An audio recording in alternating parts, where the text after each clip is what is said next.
In 2008, 31 climbers set off to climb K2, the second tallest mountain in the world. It was a beautiful day, just perfect for a summit attempt. Yet 48 hours later, 11 climbers were killed. This incident sparked criticism of reckless decisions, overcrowding, and summit fever taking over the climbers. Why did so many climbers perish in such a short period of time? What drove these experienced mountaineers to try to summit so late in the day?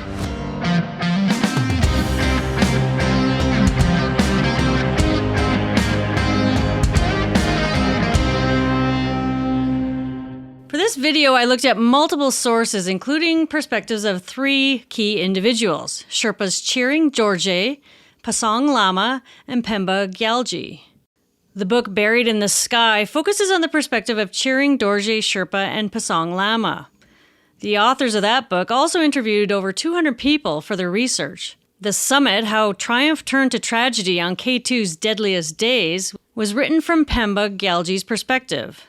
And this perspective of local indigenous climbers is often overlooked in the media, so I'm really happy to have their perspective here and showcase it, as they're always key individuals on the mountains.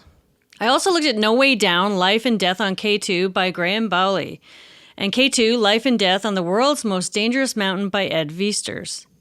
And you may have seen the documentaries out there too. There's two of them, one called The Summit and the other called K2, The Killer Summit. And you'll find them all listed below in the description. K2 is the second highest mountain on Earth, and it's also known as a savage mountain. George Bell, a member of the 1953 American expedition, said it's a savage mountain that tries to kill you. Of the 5 highest mountains on Earth, K2 is the second deadliest, with 1 fatality in every 4 people who attempt to summit. At 8,611 meters, or 28,251 feet, it's located in Pakistan, not far from the Himalayas. It's a sharp pyramid of rock with these sheer snow gullies. There's ridges and glaciers that hang over climbing routes, making it very, very dangerous.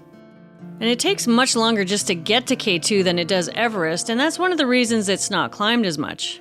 It has all the dangers Everest has, and more. The glaciers with crevasses everywhere, avalanches, and one of the biggest dangers is a giant serac that overhangs the Bottleneck, which is the main climbing route past the highest camp. The weather is also much worse on K2. It's over 1,000 kilometers further north than Everest and prone to lower temperatures and heavier snow. About 12,000 people have summited Everest, whereas less than 1,000 have summited K2, and around 300 of those summits have only been in the last few years. The hike to K2 begins in the remote village of Ascoli in Pakistan. It's one of the most remote and inaccessible parts of northern Pakistan. Expedition teams would make their way there on a 750-kilometer journey from Islamabad, the capital of Pakistan. They travel along the Karakoram Highway, the highest paved road in the world, which is notoriously dangerous with monsoon rains and heavy snowfall. They travel the highway to Skardu and then follow a heavily potholed and poorly maintained mountain road to the village of Ascoli. And then up to 20 porters are required for each climber, and they traverse these ice fields, streams, and rocky terrain where rockfalls can happen at any time. When they reach the confluence of the Baltoro Glacier and the Godwin-Austen Glacier, climbers get their first full glimpse of K2.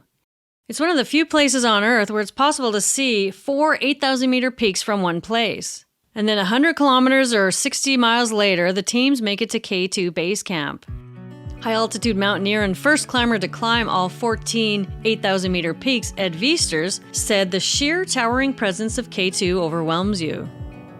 He calls it the holy grail of mountaineering, as it's regarded by mountaineers as far more challenging than Everest. Reinhold Messner, the first person to climb all of those 8,000-meter peaks without oxygen, he climbed K2 in 1979 and called it the most beautiful of all the high peaks. An artist has made this mountain. The most dangerous section of K2 is the notorious Bottleneck, a steep gully overhung by a serac, which is basically a big block or column of ice. The high risk of falling ice and avalanches means climbers really aim to minimize their time spent here. And K2 doesn't have the commercial expeditions like Everest does. It's just simply too difficult for beginners. But it can be argued that K2 is heading in that direction. Summit attempts are increasing every year, as are the commercial expeditions. And disasters are happening on K2 that are eerily similar to those on Everest. In 2022, a record number of more than 100 summits were recorded on K2. And until 2021, only 377 climbers had stood on its summit.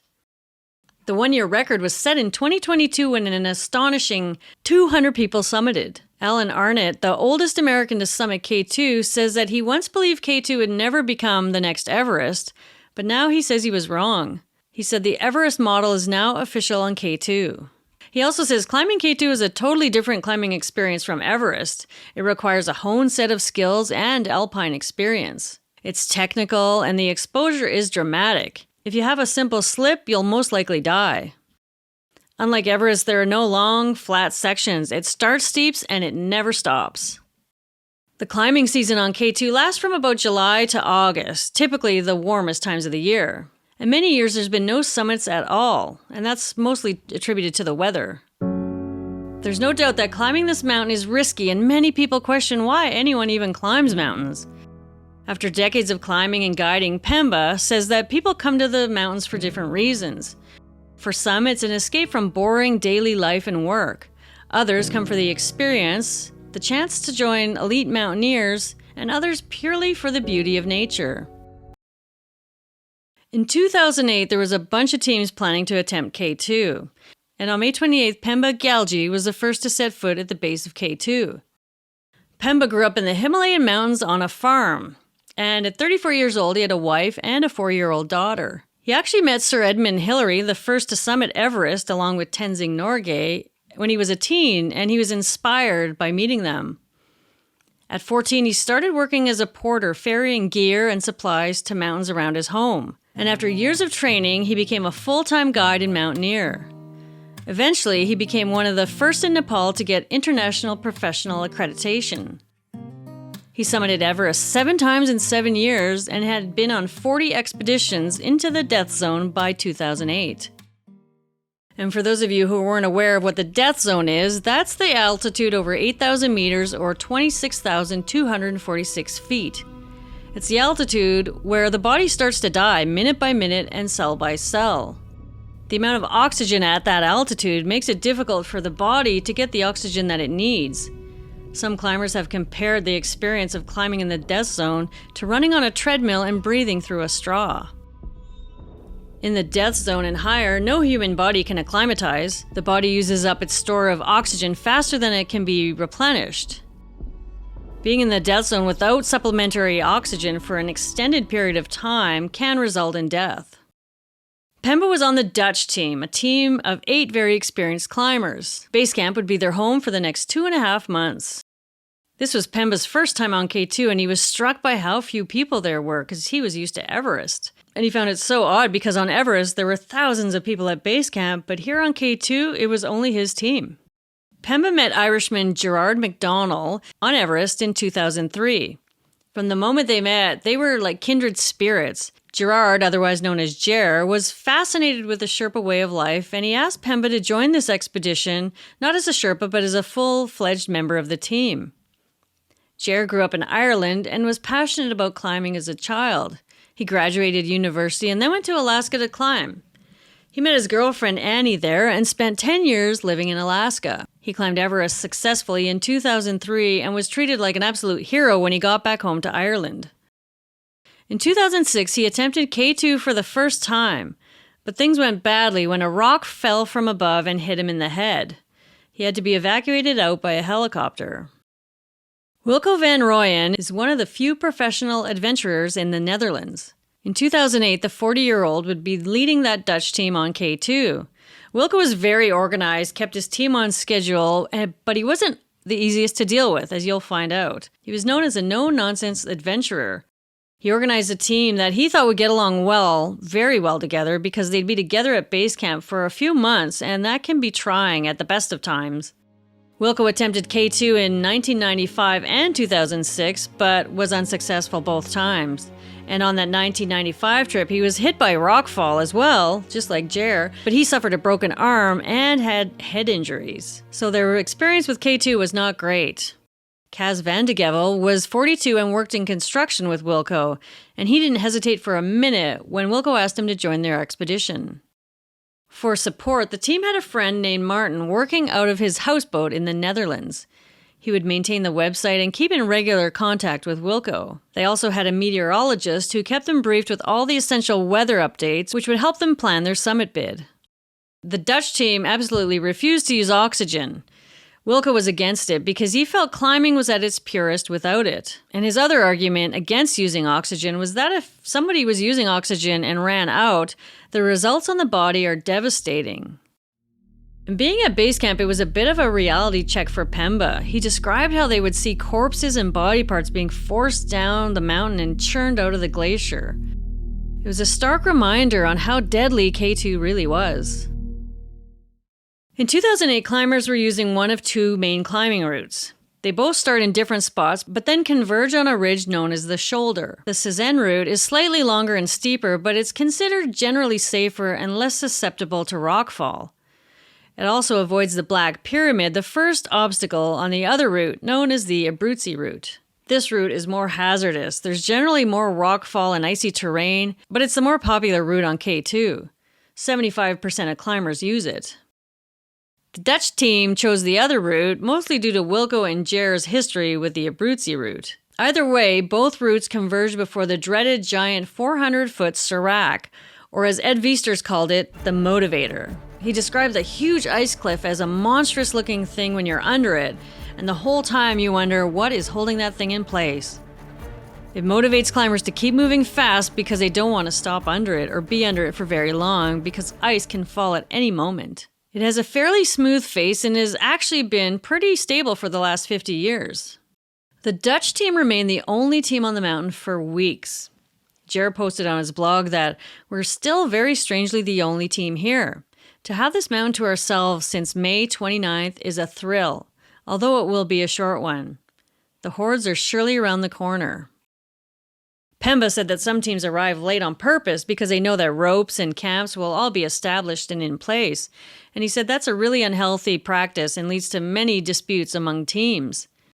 2 weeks later, 3 large international expeditions arrived, as well as several smaller teams and some solo climbers. Alberto Zerain was a Spanish mountaineer and was one of the solo climbers. He had climbed Everest, Makalu, and Lhotse in previous years, but decided to climb K2 alone in 2008. He said the mountain just weakens you being near it, and he said it caught his imagination like no other mountain. Marco Confortola was Italian and felt he was born to follow in his climbing hero's footsteps.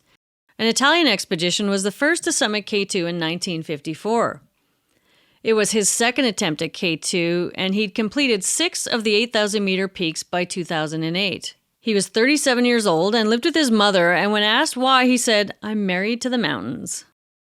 Then there was the Korean team. They were split into 2 teams. One was stronger and more experienced climbers who were more likely to summit, and then the secondary team, who would attempt to summit after them. The whole team was led by Kim Jae-soo, also known as Mr. Kim. South Korean star climber Go Mi-sun was also on the team.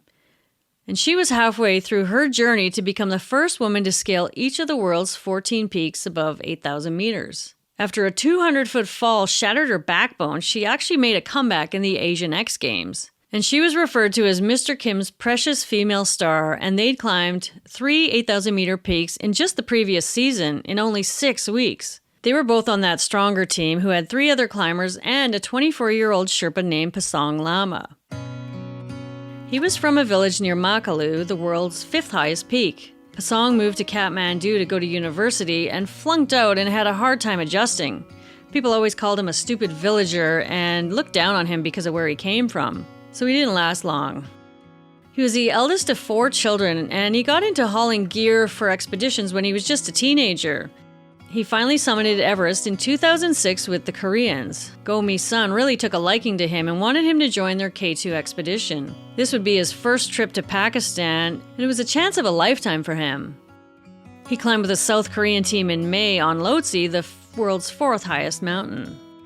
And Pasong was just a little fella. They called him Little P because he was so small. He was only about 5'2". His family wasn't keen on him joining the expedition, but he was excited. And his father understood his desire, as he had climbed K2 in 1994 and never made the summit. He said he put his client's success above his own and he regretted it. Plus, Pasong had 8 years of climbing under his belt, so he was pretty experienced by then.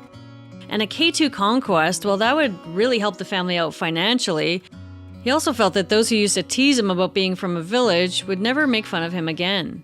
And a bonus was that Pasong's cousins would be on K2 that year. His cousins, Big Pasong Bote, and brothers Jumik Bote and Siring Bote would also be on K2. Big Pasong had a wife and 2 toddlers, and K2 was just too profitable for him to pass up.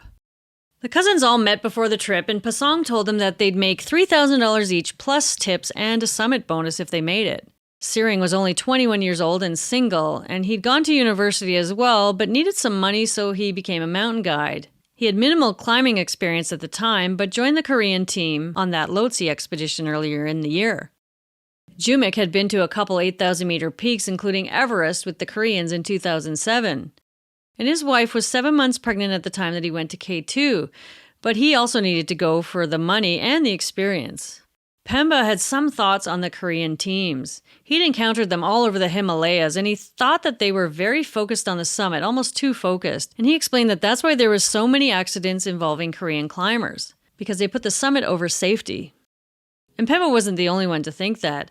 American Mike Ferris said when the teams met to coordinate plans, Mr. Kim told him that they had sponsors who had given a lot of money and they had to succeed. Mike asked, "How much are you willing to sacrifice on this climb?" And Mr. Kim replied, "People die all the time on a big mountain expedition." The Dutch team started out alone on the mountain, fixing ropes and setting up camps, going higher each day until they had a permanent line all the way to the shoulder, which is just below 8,000 meters. And this is where Camp 4, or the highest camp, is located. Fixing ropes like this also helped them acclimatize as they went up and down the mountain. The American team got to base camp around June 26, almost a month after the Dutch team. On the team was Dr. Eric Meyer, who would be the only doctor in the mountain, which would be home to about 100 people that year. Swedish adventurer Fredrik Strang was also on the team. He was making a documentary and brought along his camera and gear to document everything. So if you watch some of those documentaries, you'll actually see some of the real footage that came from the climb. Eric and Sherpa Chiring Dorje became close friends over the years. Eric said he'd never seen anyone so strong, and Chiring says they became like brothers. They visited each other's homes and they knew each other's families. In 2008, Eric encouraged 34-year-old Chiring to join the team, not as a Sherpa, but as a team member. Chiring was a bit hesitant going to K2, only because he hadn't been there before and he knew of its dangerous reputation. His wife had begged him not to go. She knew how dangerous it was as well, and Chiring said that mountain just tugged at him for years, for over a decade. It was one of the most prestigious prizes in high-altitude mountaineering. Chiring grew up 30 miles west of Everest in a small village that lacked electricity, public sanitation, roads, and running water. He became the head of his household at a mere 12 years of age. So he started hauling equipment to the base of Everest to make some money. In 1 month, he made $90 and had never seen so much money in his life. He eventually got married, had 2 daughters, and moved his family to Kathmandu, where they had luxuries they'd never seen before. Chiring started his own expedition company, and he had dozens of employees, including many from his village. And his wife was always worried about his safety because so many people relied on him. She said risking it all didn't make sense. He told her he knew it didn't make sense, but people don't climb mountains because it makes sense. He says people come up with different reasons, but ultimately the quest for the summit defies logic. By 2008, Chiring had summited Everest numerous times, earning a reputation as a competent mountaineer. As he headed to K2, only 2 Sherpas had climbed K2 without using bottled oxygen, and Chiring intended to be the 3rd. By mid-July, the hordes had arrived. There was over 120 people at base camp. Chiring described walking into base camp for the first time and talked about a stench that washed over from a communal grave to the south.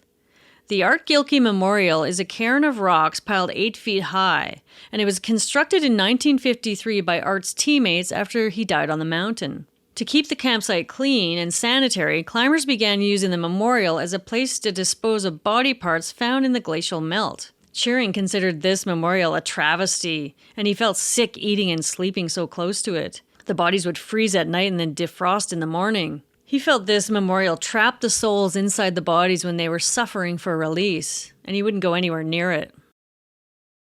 Get-togethers and parties were a common occurrence as the climbers waited out the weather. And Jer was known as being one of the friendliest, most welcoming people at base camp. He also balanced out Wilco's fiery personality. Pemba noticed that for the Koreans, their goal was to summit at all cost. For the Norwegians, the summit was just a bonus for them. They were really focused on safety. And for the smaller expeditions, it was somewhere in between. For Pemba, reaching the summit was always secondary to returning home safely. But summit fever grabs a hold of people. It's a powerful emotion that climbers find hard to resist when the summit of any peak is in close reach. It's so potent that safety's compromised, and nothing will distract the climbers from getting to the summit. Pemba had seen this over and over again, and often with fatal consequences. And this year would be no different. The Serbian team of 5 would be the first Serbs to summit K2. On the team was Dren Mandic, who was 32. One day during a practice climb, rocks fell above the Serbian team, and Dren had to lay flat and put his backpack over his head, and a 100-pound rock went flying over his head and just missed him. He got lucky. Cheering noticed that Dren was kind of an outdoorsy nature lover, and he spent his free time away from the crowds at base camp. He just loved wildlife and nature, and he'd go out and take photos of birds and moss on the ground. Back home, he volunteered at an orphanage and cared for stray animals, taking many of them in. Lead Sherpa for the Serbian team was Shaheen Beg, a 39-year-old from Pakistan. He summited K2 in 2004 without bottled oxygen and knew the terrain better than anyone in 2008. In 2007, he and his Italian climbing partner had attempted the first winter ascent of Broad Peak, a moderate peak compared to K2, but is brutal in December. As they made their way up to Broad Peak, they made one another a promise. No matter what, at 2 p.m. they would turn around. No questions asked. They didn't want to climb back in the dark. So they were climbing and having a really good day, and they got pretty close they were feeling really great when they realized it was 2 p.m. Shaheen felt strong, and he could taste the summit. It was right there. It was only an hour away. There was barely any wind. The weather was perfect, which made it even more tempting. If he made it, it would have been in one of the most extreme summits in the history of mountaineering, and he'd become pretty famous. But he also knew that climbers didn't think clearly in the death zone, and they die when they ignore the turnaround time. So they made the really difficult decision to turn around and arrived home safely. So he was a really important part of this K2 expedition. As July wore on, bad weather prevented climbing for weeks on end, and this really frustrated the climbers. They found out that it may be the end of July before the weather got any better, adding to the frustration and tension at base camp. Also on the mountain that year was the French team, led by Hugues Dauberdet, a 61-year-old from France. He would be the second oldest to summit K2 if he succeeded, and it was his third expedition on K2. He was divorced with 2 daughters and grandchildren and worked in insurance back in France. He'd summited Everest in 2004. Also on the team was Nick Rice, a 23-year-old American who had been climbing since he was 16.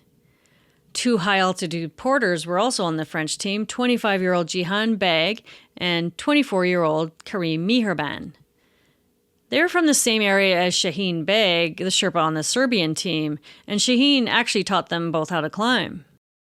In 2005, Karim summited Nanga Parbat with Hughes and earned a hefty tip. Then he went to K2 with Hughes in 2006 and 2007, but they never made the summit. Karim had 2 young children when he decided to go to K2 in 2008.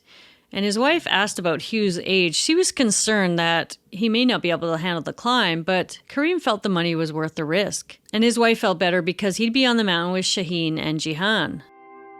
But Karim's father begged him not to go. Karim said no one had ever died from their village on K2, so he felt pretty safe. And he said, "I can't stop yet. Just this one summit, then maybe I'll stop." The weather continued to deteriorate at base camp, and the summit date was getting pushed further and further back. Pemba was getting more nervous because August is the monsoon season and a time when statistically more climbers die on K2. Wilco was annoyed with the French team for arriving so late and using his team's rope, so he charged them $500 each. Then the French team was annoyed with him, and they thought of changing routes because they thought that Wilco might sabotage the ropes. It was just chaos between teams at that time. Then Wilco and Jer got into it. Their cook got appendicitis and needed to be evacuated. But Wilco didn't want to get him a helicopter because he didn't have insurance for it. Jer was mad at him, saying the money could be raised by them and the other expeditions, but Wilco refused. Pemba said the two got into a heated argument and Wilco insisted that the cook hike out, which is insane. But that's what ended up happening. He hiked out in agonizing pain for days and reached medical aid about a week later. He did survive, but Jer and Wilco didn't speak for a couple of days. And you can see the pressure was building among the team and the expeditions, and everyone was just going crazy. They were hoping that the weather would get better so they could finally climb. By July 20th, Hughes decided it was time to go home. There'd been several weeks of heavy snow and high winds, and this all made the weather more unpredictable, and the chance of summiting was pretty low. Nick said on his blog that it's looking like K2 might not allow any climbers to reach the summit, and morale is getting worse by the day. Some of the Dutch team are also thinking of leaving. Jared's girlfriend said that he was ready to come home because he'd also been gone for over 60 days by then. But then all of a sudden, climbers got word from multiple meteorologists that the weather was going to turn. A calm weather window was about to open, turning everyone's plans around and opening the door for what would become the deadliest day on K2. On the morning of July 22nd, word around base camp was that the weather window was opening at the end of July or early August. Numerous forecasts predicted the same thing, so it was encouraging to everyone. Hughes changed his mind about leaving and was going to give it one more shot. Wilco said they were just about to quit the mountain, but now they had a second chance. But this weather window now meant that a bunch of climbers would be advancing at the same time to the summit. A crowd of 30 people is a typical day on Everest, but it's unprecedented on K2. It would likely be the last attempt in 2008, so Wilco knew they had to coordinate efforts and pool resources like fixing ropes and breaking trail.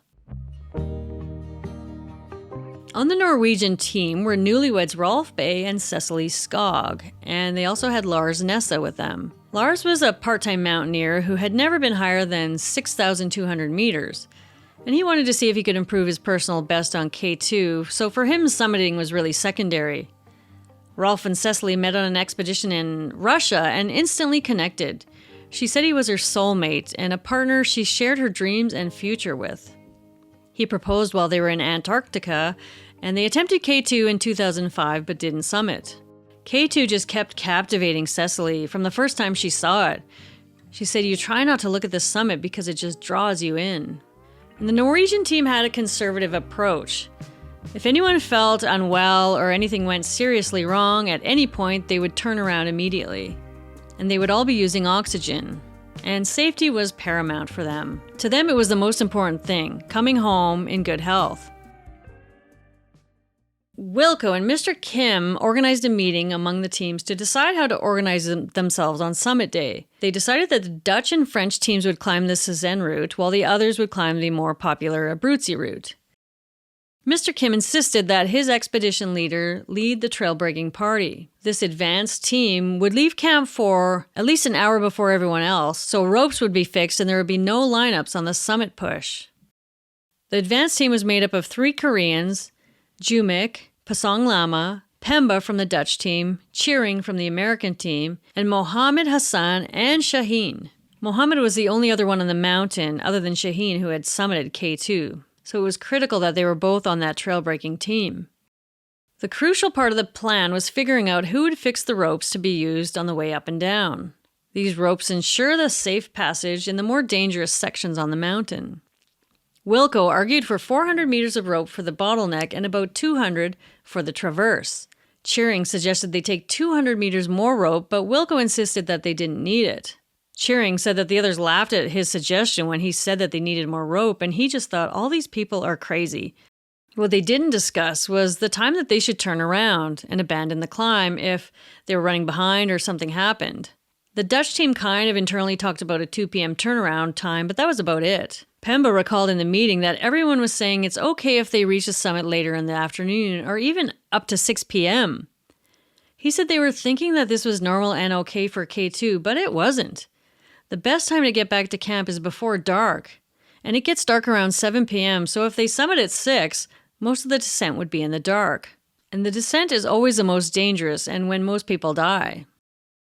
The Norwegian team actually thought of climbing by themselves because they knew there were inherent difficulties working with others that they had just met. And from the start, there were problems. Bad planning, lack of communication, and poor conditions endangered everyone. On July 26th, the weather cleared and most teams planned to leave base camp on July 28th. Nick found that Jer was still annoyed with Wilco, and he seemed hesitant to follow the expedition leader. He was even considering joining another team and go up later, but in the end he decided to stick with the Dutch team. On July 28th, they all left base camp, and it doesn't take long after leaving base camp before the steepness starts and never lets up. Climbers hook onto fixed ropes here with a mechanical device called a Jumar and a carabiner. The Jumar is also known as an ascender, and it's basically used for just that, ascending, and also for protection from a fall. The device slides freely in the direction of movement, but locks on the rope when pulled in the opposite direction, or when someone falls. The closer they get to Camp 1, the steeper it gets, 70 degrees in fact, and there's a lot of rockfall during this section. This climb takes about 4 to 5 hours. From Camp 1, climbers follow the fixed line, and on either side of that is a 300-foot drop. Any type of a slip or fall here would be fatal. It's continuous rock climbing over difficult terrain. Each handhold has to be tested because rocks are loose in some places, you're just not sure where, and each step is a calculated risk. On day 2, unexpected strong winds slowed their progress. Marco said that after they set off, he quickly realized that not everyone was as skilled at mountaineering as they made themselves out to be. He'd been a mountain guide for 18 years, so he was pretty familiar with different skill levels. Frederick said some of the climbers were ignorant of basic safety. They'd be stepping on ropes with crampons, clipping 6 people into a rope that should only hold 2, and knocking rocks onto climbers below them. When he saw that, he said, "They're going to get us killed." So he started climbing at night to avoid the crowds. Alberto tried to avoid the fixed lines and just hauled everything that he needed on his own back so he could climb freely as a solo climber. And then teams on both routes had to wait out the weather for a day, and Wilco, not surprisingly, was not happy about this. It meant wasting strength and supplies, which they were getting low on because they'd been there for so long, and it was mentally draining. On the Abruzzi route, there's a thing called House's Chimney, which is a 100-foot shoulder-width crack in a rock wall. Alan Arnott compared it to the Hillary Step on Everest, but says the chimney is magnitudes more difficult despite the lower altitude. Camp 2 was so small that tents were almost on top of each other, and there were over 30 people there at the time. Eric said it was too dangerous to go far to go to the bathroom, so the space between the tents turned into a sewage canal. Ew. Now that is the opposite of the beauty of nature. On July 30th, the weather improved, but there was bad news. Shaheen, one of the only 2 climbers that had been to the summit before, fell sick. Eric gave him some medicine and told him to descend in the morning, but Shaheen had no intention of doing that. He'd never left his team before, so he tried to stick it out into the morning, but the next morning his lungs were gurgling and he realized that he had pulmonary edema. And if he didn't descend quickly, he would drown in his own fluids. So he was out.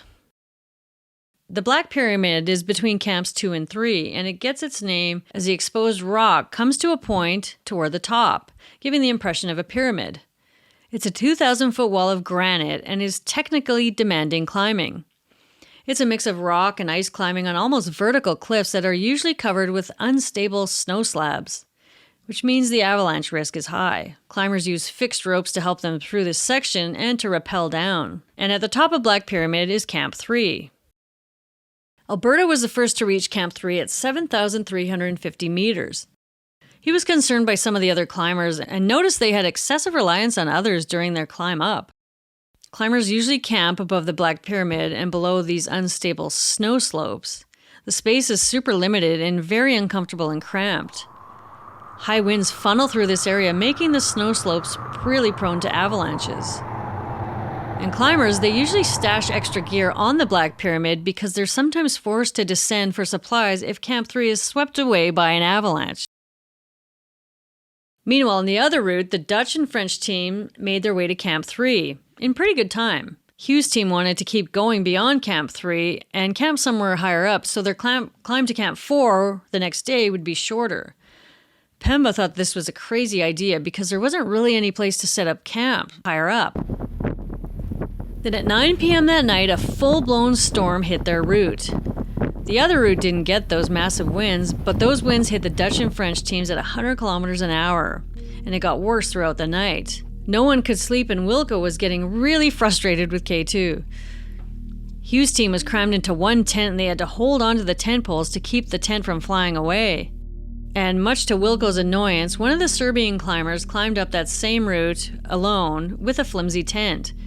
And Wilco didn't think he was very experienced, and he told him that he should go back down. He also noticed that his tent wasn't anchored properly, but wasn't going to tell him that. He said that those who were weak needed to climb back down and get out of their way, but the Serb refused. Later that night, with the howling winds and the bitter cold, Wilco and Kaz, who were sharing a tent, heard somebody outside banging around. And when they opened up the tent, they saw the Serbian.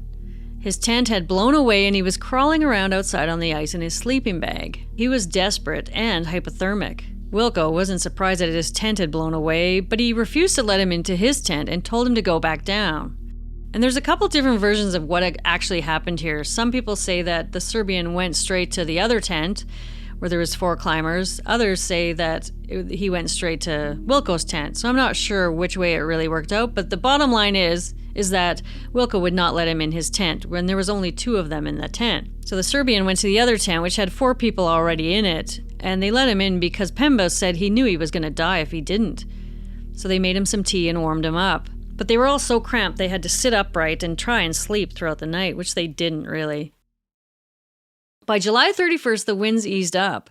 Wilco called his meteorologist and yelled at him because he didn't predict that storm. But the problem with K2 is that the weather is very, very difficult to predict. Short-lived storms can occur anytime and out of nowhere. And the sheer height makes predicting it very difficult.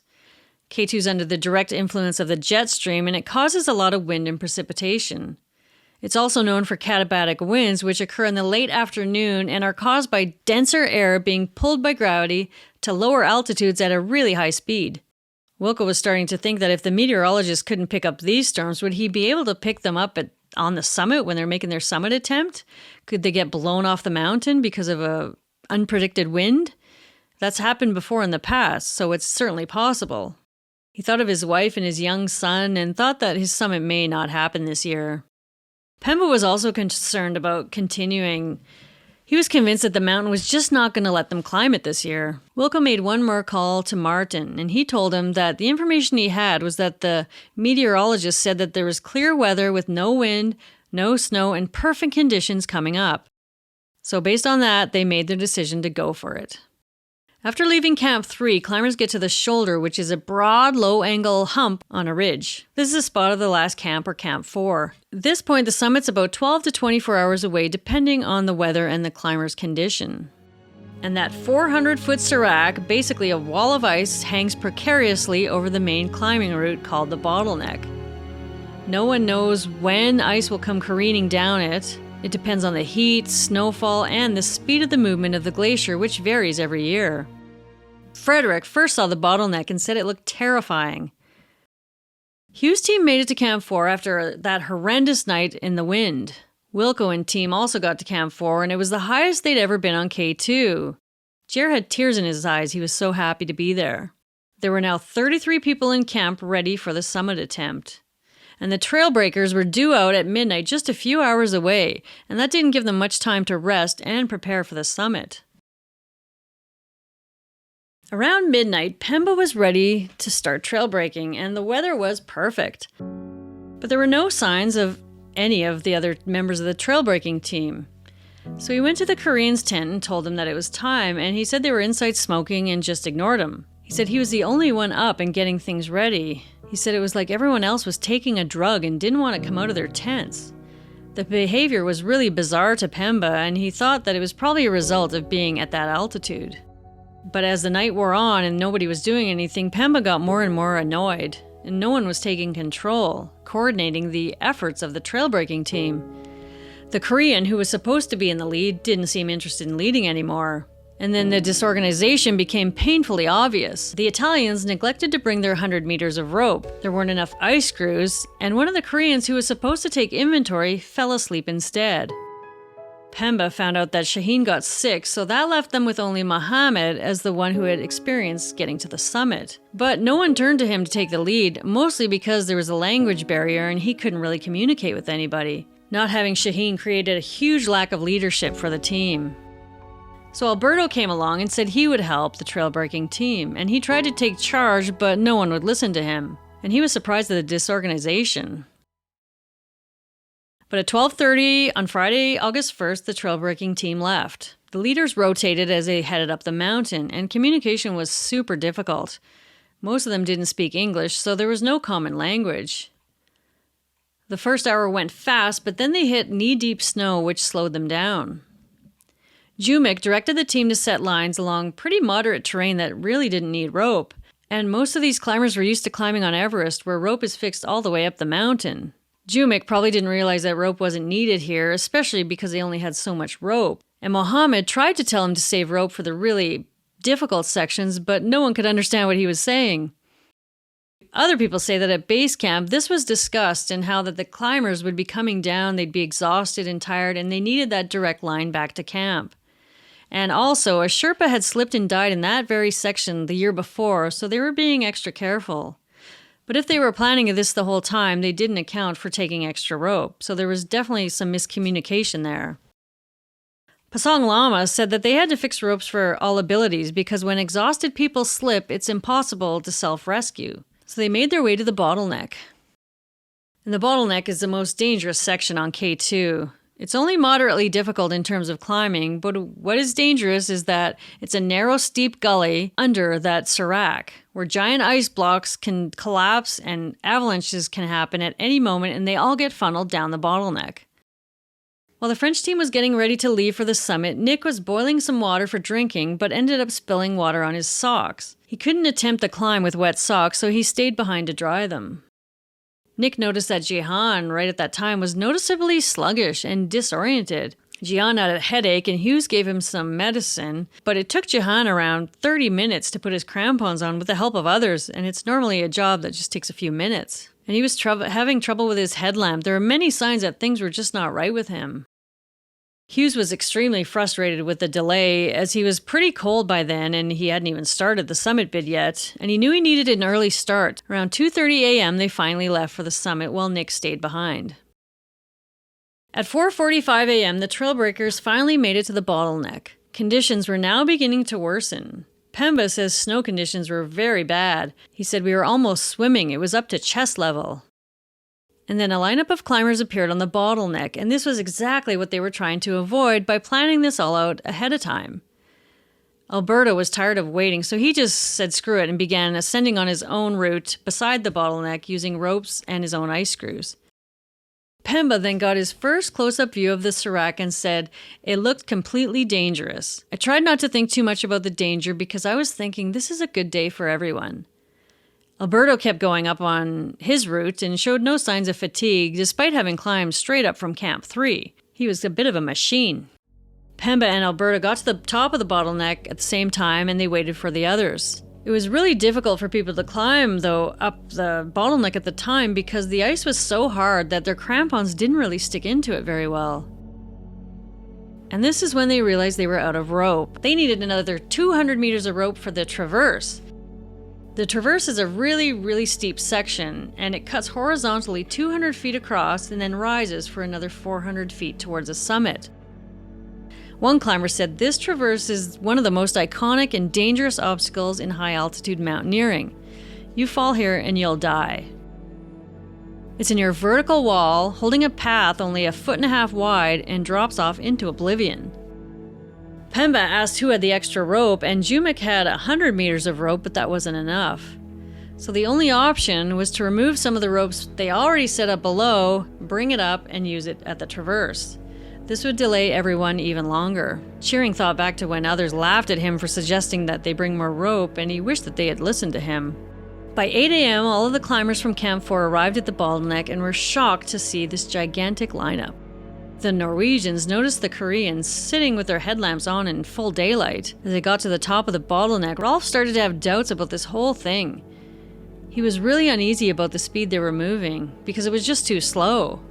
After a delay in getting the ropes from below, Pemba and Alberto started to fix the ropes across the traverse.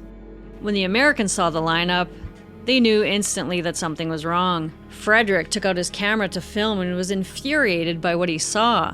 They should have been at the traverse by now, and he knew his team wouldn't make it past them and that it was too late. They wouldn't be able to get back down in daylight, and he wasn't prepared to take that risk. He said not a chance in the world.